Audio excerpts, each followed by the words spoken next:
absolutely critical piece of information for them. There will be a lot of valuable information hopefully coming out of the SPQ disclosure. And you're right. I'm not going to particularly care if there are pets in the property I'm looking at. I love pets. I've grown up with dogs and cats, hamsters, rabbits, you know, the whole list, my whole life. So I view pets as a positive. So the question on pets in the SPQ won't bother me at all. But you know what? One of my partners who's deathly allergic to pets, that question is of vital importance to him. There may not be any dogs in the house now, but 2 years ago were the dogs in the house? Because that may tell him whether or not he's got to tear out all the carpets and drapes that have any trace of dog allergens. Okay? So anyway, take a few moments to talk to your buyers too about why you're recommending this. And then we'll talk in a moment about what happens when you get the information back. I'm even suggesting that you take the buyer and give them a copy of the seller's property questionnaire when you're starting the process of the disclosures and the back and forth. All right, moving on to tip number 3. Yeah, there we go. Introduce the seller's property questionnaire to your clients even before the disclosures are made, and read those sections.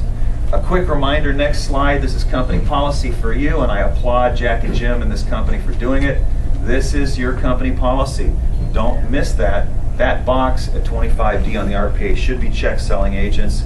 I also view it, I don't know if the policy is mandatory on listing agents, but you really need to tell your sellers, you really need to fill this out. It's designed to protect you. That's why you're going to do this. I'd really rather not you get in a lawsuit, seller. Let's go on to what specific items are we going to disclose in the seller's property questionnaire? Well, first of all, there's a misunderstanding, I think, and maybe I'm wrong, but I think there are some misunderstandings out there in the consumer community about what happens when we disclose something on the SPQ. Well, wait a minute. If I have to answer yes to question 4, is that a deal killer? Not at all. Like I said, many of the items in the seller's property questionnaire are going to be non-controversial to most folks. One of the questions is this property subject to CCNRs? Is there a common interest development involved in this property? Well, most people aren't going to be terribly shocked or appalled that this is part of an HOA, but that's a question in the form.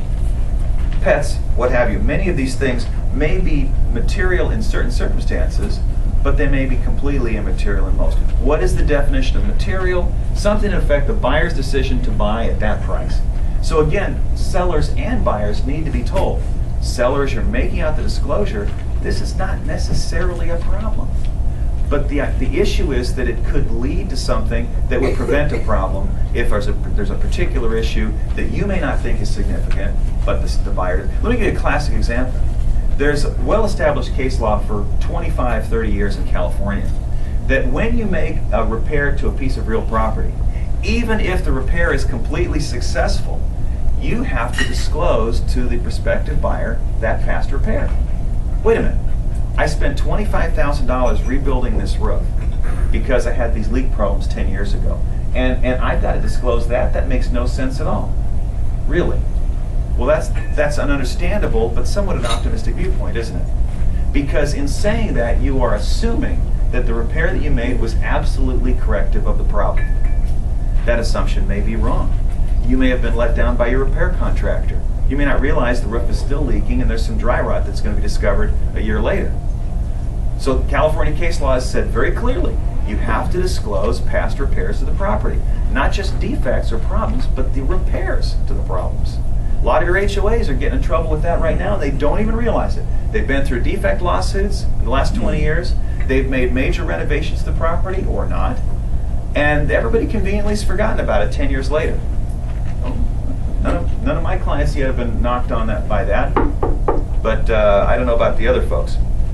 In any event, the point is that many of these questions are very critical, can be very critical lawsuit starters, but that doesn't mean that they necessarily are. And so we need to get our sellers over the fear of filling this out, okay? Again, it's kind of an attitude thing. A couple of specific points about the seller property questionnaire I just wanted to touch on. The listing agents, we've talked about emphasizing it, we talked about it's not all material. Point number 10 I want to make, don't touch it. That you should look at this like you do the TDS. just like you do the TDS. You're going to basically give them the TDS. You're going to sign your realtor's inspection note there that says see attached AVID and attached sheets. That's all you're going to do. Your fingerprints shouldn't be on that anywhere else. The SPQ is the same way. You're going to give this to your seller. You're going to explain to them Section 3 that says this is why this is important. This is something that CAR has done to help protect you. Think about this. Don't fly through this. This is a really important moment for you. Okay? And then you step away. And your client's going to say, of course, and hopefully we're going to have some time to talk about this, how you deal with it. Your client's going to say, well, what should I disclose? And you get in that same discussion you've had for 20 years, right? Well, if it comes up, you're going to disclose it. But see, this form is actually bringing things up that your clients may not have thought.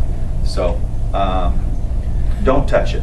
Don't interpret the form. Your clients are going to say, just like the TDS, well, I don't know, what is polybutylene pipe? How do I know if I have polybutylene pipe?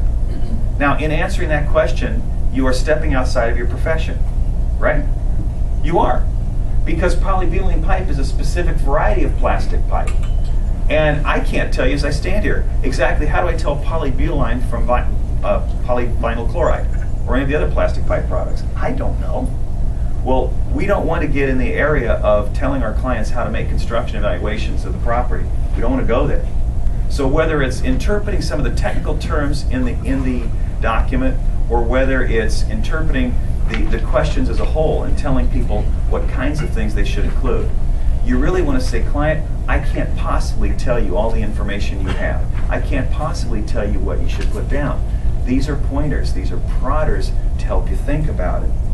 So don't interpret it.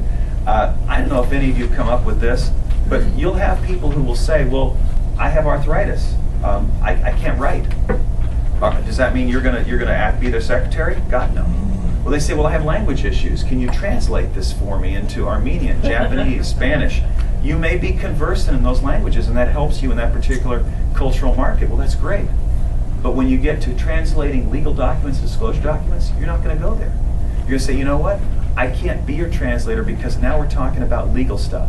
You need to get a family member, somebody that you trust, to be a translator for you, because I'm not going to touch it, I'm not going to interpret it. And any questions about legalities, go seek legal advice, and the lawyers will help tell you what you should do about it. Now, HOAs are pretty good about this. Larger corporations are pretty good about this. Major property sellers, hey, I'm getting ready to sell this major building, or the HOA says we've been through this. Please develop us a disclosure we can give to the 100-odd homeowners in our complex. They're pretty good about it. The average single-family home owner or single-family condo owner, they're horrible about this. They're not going to go to me or any of my colleagues to discuss the SPQ during a sale any more than they're going to ask us to look at the contract or escrow documents. They just don't. So these are one of those recommendations that's not going to be followed. The SPQ tells them, seek legal counsel. It's not going to be followed, and we understand that. What do you do if you have actual knowledge? You have knowledge of an item in the SPQ. How do you handle that? You may know that the property is, let's say, you may know that the property is subject to parking easements from a neighboring property on PCH. What do? Now, that's clearly an SPQ disclosure, but you're not making out the SPQ. How do you do that? Well, how do you handle that? You put it in your AVID. Okay. Now it's interesting. That's an interesting approach because that's not really a visual issue, but that's one convenient way to do it. Let me just remind you that there may be things that you know that your seller doesn't, because you have superior knowledge. If you've dealt in a particular community, if you've got a really solid farm going somewhere, you could actually know the history of a particular property more than your client who listed it with you. And if you have knowledge, you know it's got to be disclosed. It's got to be disclosed in writing, even though the seller themselves might not know that fact. That could come up with HOA issues. It can come up with easement issues as well. So be very careful to watch for those kind of circumstances.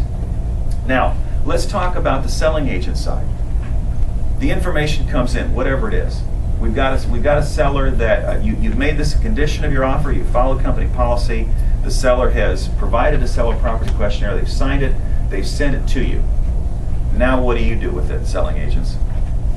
Do you sit down and analyze this and make a 6-page letter of recommendations about each of the different disclosures that are made and which are significant and which are insignificant?